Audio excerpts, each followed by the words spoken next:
Okay, तो relation and functions के अंदर हम क्या पढ़ते हैं, टू सेट्स को सबसे पहले रिलेशन समझते हैं कि अगर आपको कोई भी दो चीज़ें दी गई हैं, कोई भी टू सेट्स ऑफ पेयर दिए गए हैं, तो सबसे पहले तो आप उनको लिंक करना सीखो कि वो किस तरीके से आपस में लिंक है, क्योंकि वो लिंक ही उनका रिलेशन कहलाता है। ठीक है, और फिर इसी रिलेशन की जो स्पेशलिटी होती है, उस रिलेशन की स्पेशलिटी को उसका फंक्शंस बना देते हैं। क्या बना देते हैं? फंक्शन। जैसे मैंने आपको एग्जांपल दिया किस चीज़ का, क्लास टीचर के द्वारा जो स्कोर बताए गए हैं स्टूडेंट्स को उसका। ठीक है, तो स्कोर्स किसके हैं? स्टूडेंट्स के हैं। और स्कोर किस चीज़ से आए हैं? किसी टेस्ट देने से आए होंगे, है ना। और उस टेस्ट को मैंने लिंक करा कि हाँ, कि जो आपका स्कोर है वो डिटरमाइन करेगा कि पर्टिकुलर सब्जेक्ट में आपकी अंडरस्टैंडेबिलिटी कैसी रही, है ना। ये चीज़ है। नेक्स्ट देखते हैं आगे इसमें क्या है, क्या दे रखा है देखो, ताकि आपको इस चैप्टर के बारे में और देखो। इस चैप्टर में थ्योरी अगर आपने पढ़ ली, बहुत अच्छे से समझ ली, तो आपको इसमें कोई भी दिक्कत नहीं आएगी किसी भी तरीके की। देखो, कार्टेशियन प्रोडक्ट मैंने आपको कहाँ समझाया था? फर्स्ट चैप्टर में समझाया था। कार्टेशियन प्रोडक्ट समझाया था कि नहीं समझाया था? कार्टेशियन प्रोडक्ट फर्स्ट वाले में था ही नहीं, उसमें थे पावर सेट। क्या था? कार्टेशियन प्रोडक्ट नहीं था बेटा उसमें। ठीक है, कार्टेशियन प्रोडक्ट आप इसी में पढ़ोगे। मैं बस देख रहा था कि आपको याद है कि नहीं। कार्टेशियन नहीं था उसमें। ठीक है, तो देखो कार्टेशियन क्या होता है। कार्टेशियन प्रोडक्ट को हम क्या करते हैं, एक सेट से हर एक सेट के एलिमेंट को, जैसे आपके पास टू सेट है, जैसे मैंने आपको एग्जांपल दिया कि आपके पास टू सेट है, सेट 1, सेट ए और सेट बी। ओके, तो इस सेट के हर एक एलिमेंट को सेट बी के हर एक एलिमेंट के साथ मल्टीप्लाई करेंगे, पहले 4 से और फिर इसको 5 से। ऐसे ही फिर 2 के साथ ऐसा होगा, समझ गए? ऐसे 3 के साथ ऐसा होगा। तो कितने, तो इसको कहेंगे कार्टेशियन प्रोडक्ट। क्या कहेंगे इसे?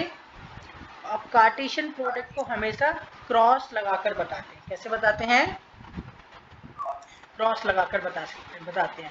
अब एक कार्टेशियन प्रोडक्ट आपका 2 का भी आ सकता है और 1 का भी आ सकता है। अब देखो यहाँ पर ए कार्टेशियन बी और बी कार्टेशियन ए में देखो फर्क है, कार्टेशियन प्रोडक्ट अलग होता है। ठीक है, नॉर्मल प्रोडक्ट करेंगे ए और बी का तो सेम आएगा और बी और ए का सेम आएगा, बट कार्टेशियन प्रोडक्ट अलग होता है। देखो यहाँ पर फर्स्ट एलिमेंट 1 और 4 है, जबकि यहाँ पर फर्स्ट एलिमेंट 4 और 1 है।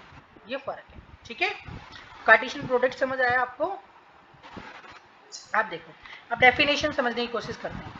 Given to non empty sets, what do you mean by the non empty set? Non empty set means there is a set A and set B and some elements is present in both set. Set A में भी कुछ element लिखे हैं और set B में भी कुछ element. The set of all order pair, अब इनके जितने भी ऑर्डर पेयर के सेट बनेंगे, किसको मिलाकर? A और B को। ठीक है, अब ऑर्डर पेयर का मतलब x मान लेते हैं कि x मान लो A का एलिमेंट है और y किसका एलिमेंट है? B का एलिमेंट है। ठीक है, तो इन दोनों को मिलाकर जो भी पेयर बनेंगे, यानी A के सेट के एलिमेंट से और B के सेट के एलिमेंट से जो भी पेयर बनेंगे, जैसे आपने यहाँ देखा, यहाँ देखो A के एलिमेंट सेट से पेयर बन रहे हैं और B के एलिमेंट सेट से ये सारे पेयर बन के आए सामने, है ना ये। ठीक है, इसी को कहते हैं Cartesian product of A and B. समझ गए? Next, two order pair are equal. हाँ, दो ऑर्डर पेयर ऑफ इक्वल हो सकते हैं। क्या हो सकते हैं? Two ordered pairs are equal if and only if the corresponding first elements are the equal to the second element are also equal। यानी जैसे टू ऑर्डर्ड पेयर कैसे इक्वल हो सकते हैं? जैसे मान लीजिए A इंटू बी और B into A, two ordered pair equal हो सकते हैं। कैसे इक्वल हो सकते हैं? अगर पहले वाले सेट में जितने एलिमेंट हैं उतने ही एलिमेंट कितने सेट में है? दूसरे वाले सेट में है। ठीक है, हाँ, और उसमें और देखो टू ऑर्डर पेयर इक्वल कैसे हो सकते हैं? x आपका इक्वल टू होना चाहिए u के और y इज इक्वल टू क्या होना चाहिए? v के इक्वल होना चाहिए, तभी आपके दो ऑर्डर्ड पेयर इक्वल हो सकते हैं। समझ आया? जैसे मैं कहता हूं कि a के अंदर जो एलिमेंट है वो है x और y, b के अंदर जो एलिमेंट है वो है आपके u और v, और साथ में मैंने आपको हिंट दी कि x is equal to u and u is equal to and y is equal to v, ठीक है। अब इसका मतलब क्या हुआ, चाहे आप x की जगह पे u लिखो या y की जगह पे v लिखो, एक ही बात है ना।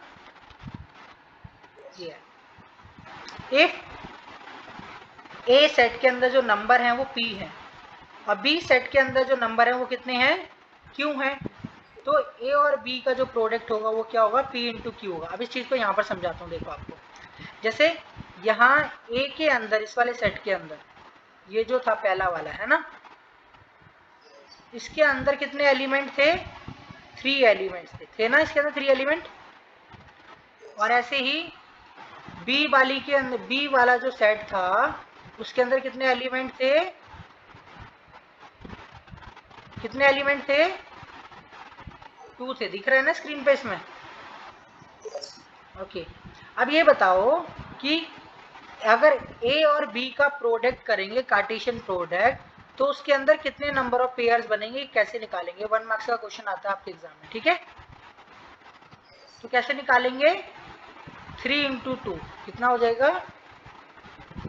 अब देखो यहाँ पर कितने हैं, 1 2 3 4 5 और, समझ आया। तो एक कार्टेशियन प्रोडक्ट के अंदर कितने आपके एलिमेंट होंगे वो कैसे पता चलेगा, उसमें आपको क्या करना पड़ेगा, सभी ए सेट के अंदर प्रेजेंट एलिमेंट, बी सेट के अंदर प्रेजेंट एलिमेंट और आगे जो भी होगा उस सेट के अंदर प्रेजेंट एलिमेंट्स का क्या करना पड़ेगा आपको, मल्टीप्लाई करना। समझ गए, ये हो गया कार्टेशियन प्रोडक्ट। अब आपको समझ आ गया, ठीक है। अब देखो कार्टेशियन प्रोडक्ट आपको समझ आया।